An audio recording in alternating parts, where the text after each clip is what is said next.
Bueno, vamos a empezar con nuestro video de programación en Java NetBeans. Vale, corazón. Entonces, inicialmente lo que tenemos que entender es que programación simplemente es poder plasmar un requerimiento que nos dé a nosotros un cliente o un ejercicio que nos propongan y poderlo plasmar de la mejor manera para que el programa se ejecute lo más rápido y lo más óptimo, consumiendo la menor cantidad de recursos. ¿Listo? Pero ¿cómo podemos controlar nosotros que los recursos de una máquina no se vean tan afectados al ejecutar un programa?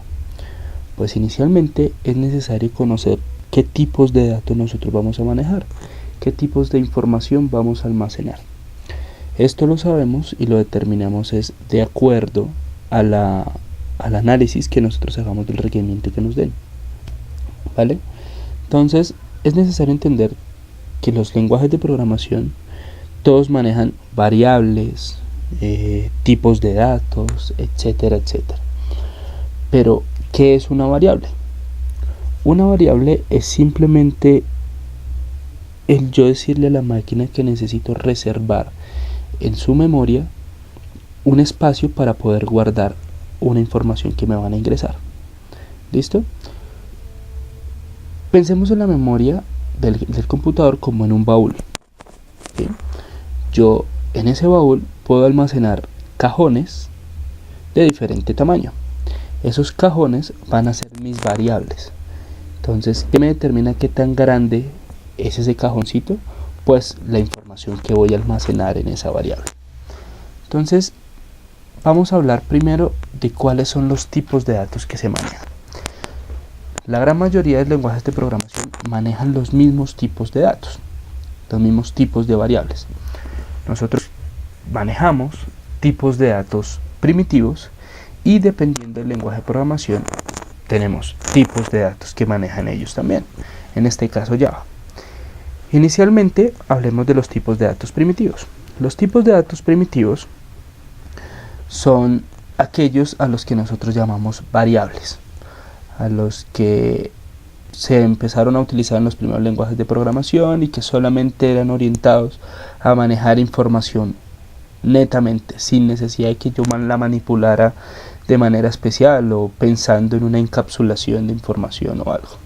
Entonces, dentro de los tipos de datos primitivos nosotros podemos almacenar valores enteros, números, decimales o caracteres, o también podemos obtener respuestas como falso o verdadero.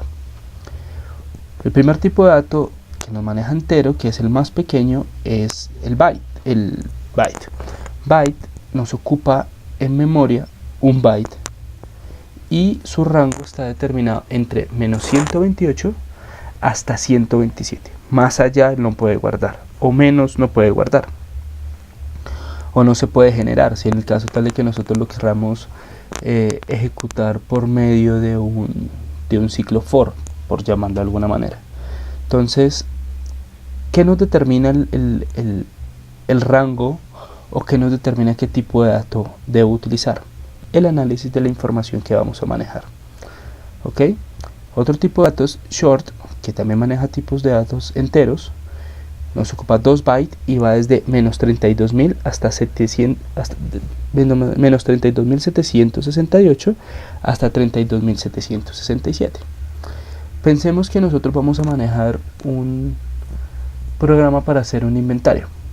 Entonces, si nosotros nos vamos a manejar en nuestras bodegas más de 30.000 productos, un tipo de dato short nos puede servir. O no vamos a manejar, no sé, códigos de alumnos más grandes a 500, pues podemos manejarlo con un tipo de dato short también. El tipo de dato int, que es el entero, maneja datos enteros, nos ocupa 4 bytes. El rango está determinado entre 0 y 2 por 10 a la 9.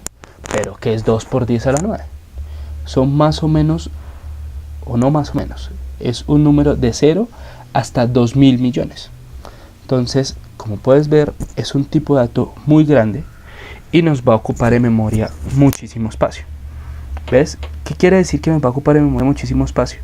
Sí o sí, al nosotros declarar un tipo de dato int, short, byte, float, el que sea, el sistema va a reservar 4 bytes, 2 bytes, 1 byte, 8 bytes, dependiendo del tipo de dato que nosotros hemos declarado. ¿Ok? Entonces eso determina el rendimiento de nuestra aplicación. El performance de la máquina se va a ver afectado por las consultas o el almacenamiento de información, y el que sea óptimo o no, o que sea más rápido, lo determina la creación, la declaración de las variables o los tipos de datos que nosotros vamos a utilizar. Entonces, desde lo pequeño se empieza a manejar uno de los de las opciones para que nuestra aplicación sea óptima o no. Long es un tipo de dato entero que ocupa 8 bytes, mucho más grande, y su rango va de 0 hasta un número mayor a 2000 millones. Float y double nos permiten manipular tipos de datos de coma flotante o decimales, y pues obviamente su rango es demasiado grande, igual que el long. Char nos permite almacenar caracteres simples, no frases, no párrafos, sino caracteres, nombres de personas, ciudades, etc. Y boolean es como lo que te comentaba al principio, nos devuelve un valor falso o verdadero. ¿Dónde podemos utilizar un booleano?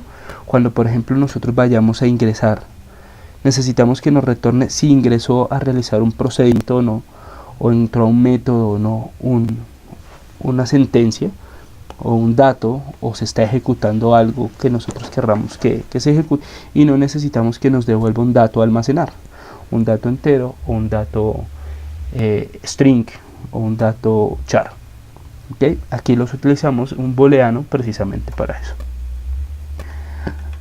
Ahora vamos a los tipos de datos en Java. Los tipos de datos en Java están determinados por 3 grandes grupos. El primero son los tipos de datos de las bibliotecas estándar.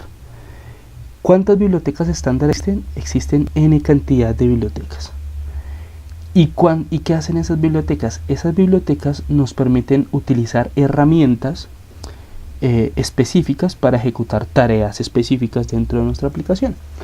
Una de las bibliotecas es, por ejemplo, java.util. Dentro de java.util podemos encontrar herramientas como random, que nos permite generar números aleatorios, nos permite utilizar scanner, que scanner nos ayuda a capturar información que ingrese un usuario, o que se muestre un mensaje en pantalla para que nos ingresen algún tipo de dato. String, que son cadenas de texto que nos permite almacenar ya párrafos, ya un texto un poco más amplio, y muchísimo más. Tenemos bibliotecas para poder utilizar sentencias SQL y que podamos hacer conexión con bases de datos, Oracle, etcétera, etcétera. Otro tipo de datos que nosotros utilizamos son los definidos por el desarrollador, o sea, los que nosotros vamos a determinar que se hagan. ¿Qué es un tipo de dato definido por el desarrollador? Vayamos a este ejemplo. Yo tengo un tipo de dato que se llama persona. ¿Pero qué es persona? Persona y los tipos de datos de Java, al ser un lenguaje orientado a objetos, nos permite manejar objetos, como su nombre lo dice. ¿Pero qué es un objeto como tal? Los objetos no son nada más que herramientas que nos permiten encapsular la información que maneja nuestra aplicación y guardarlo para que no sean de fácil acceso o no se puedan sustraer de manera fácil de nuestra aplicación.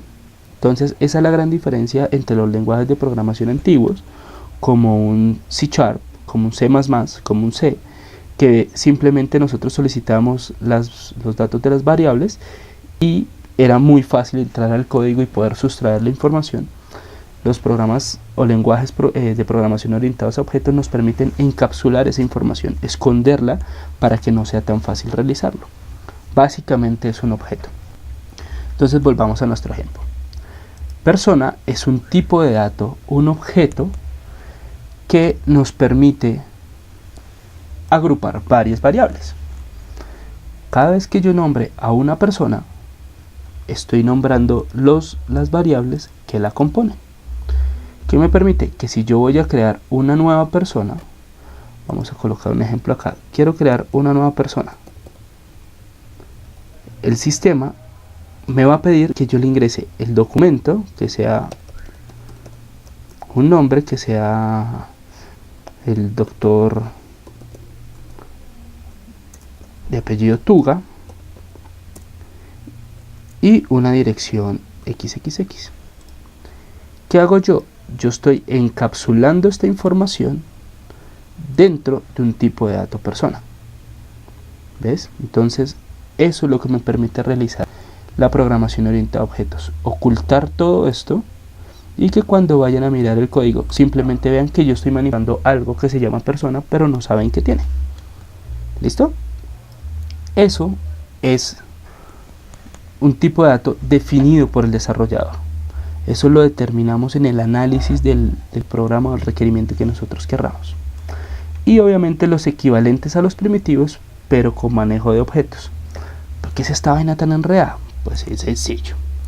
Resulta que yo puedo utilizar estos tipos de datos de la misma manera, declarando variables específicas o simplemente un tipo de variable que me almacene un dato entero, una fecha o no lo que sea, pero también puedo utilizar este tipo de variables, este tipo de datos para declarar un objeto de cierta manera. Yo puedo declarar un tipo de dato carácter que va a ser para persona. O sea, todos los datos que yo tengo acá van a ser tipo de dato carácter o tipo de dato string. ¿Vale? Yo solamente voy a almacenar información alfanumérica dentro de este tipo de dato de todas estas variables. ¿Listo? Estas variables pueden ser enteras, string, lo que sea, pero yo debo también declarar qué tipo de dato es mi objeto. Vamos a otro ejemplo. Digamos que yo voy a tener un objeto que se llama salario. Salario está determinado por el sueldo, por la seguridad social y descuentos de una persona. Yo este tipo de dato, con sus propiedades o con las variables que tengan almacenadas, yo puedo manipularlos, puedo hacer operaciones con cada uno de ellos. Entonces yo declaro mi objeto de tipo entero para poder hacer operaciones. Entonces cada vez que alguien entre a medio código va a ver que yo manejo algo que se llama salario. No más, no vas a ver cuánto gana la persona, cuál es su seguridad social o qué descuentos debe realizar. ¿Listo? Entonces, esos son la gran diferencia entre estos tipos de datos que son equivalentes a los primitivos pero con manejo de objetos y los primitivos. ¿Vale? Ahora, dentro de las bibliotecas de Java nosotros también manejamos tipos de almacenamiento que pueden ser los vectores, o mejor conocidos como el array y ArrayList. ¿Cuál es la diferencia entre un array y un ArrayList? La función que cumplen es la misma. ¿Cuál es la función? Que un array me permite separar un espacio, o un array y un ArrayList me permite utilizar un espacio en memoria como si fuera una matriz. Una matriz, recuerda que está determinada por columnas y por filas. ¿Listo? Pero bueno, si yo tengo una matriz, o yo sé que voy a manejar una matriz, ¿cómo determinar si voy a utilizar un array o un ArrayList? Pues resulta que el array es estático. ¿Qué quiere decir que sea estático? Cuando yo lo declaro, yo debo decir las dimensiones que debe tener mi ArrayList. Vamos a colocar como ejemplo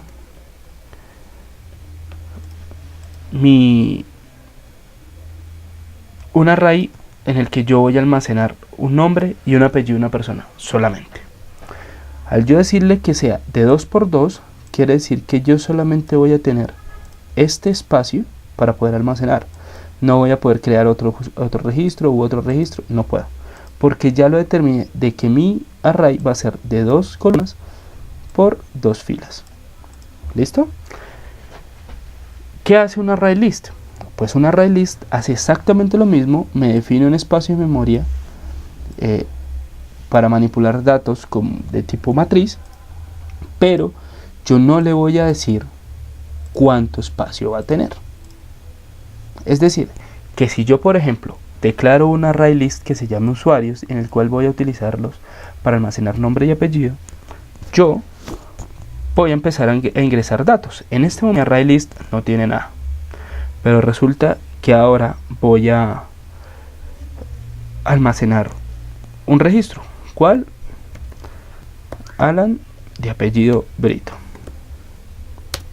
¿Listo? Mi array list en este momento ya tiene un registro, que quiere decir que uno. ¿Ves? O sea, solamente tengo un registro almacenado. No sé si voy a almacenar más o no voy a almacenar más.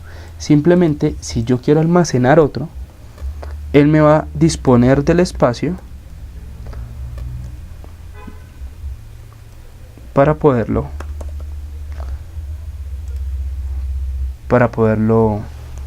guardar. Entonces, él dinámicamente me va a abrir espacios en memoria para que yo pueda almacenar la información.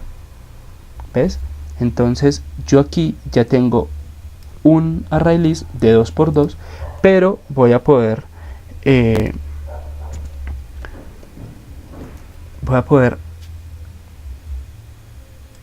almacenar cuánta información yo quiera. Entonces vamos a almacenar a la persona Alicate. Ya los tengo almacenados y mi array list va a ir creciendo a medida que yo necesite. ¿Listo?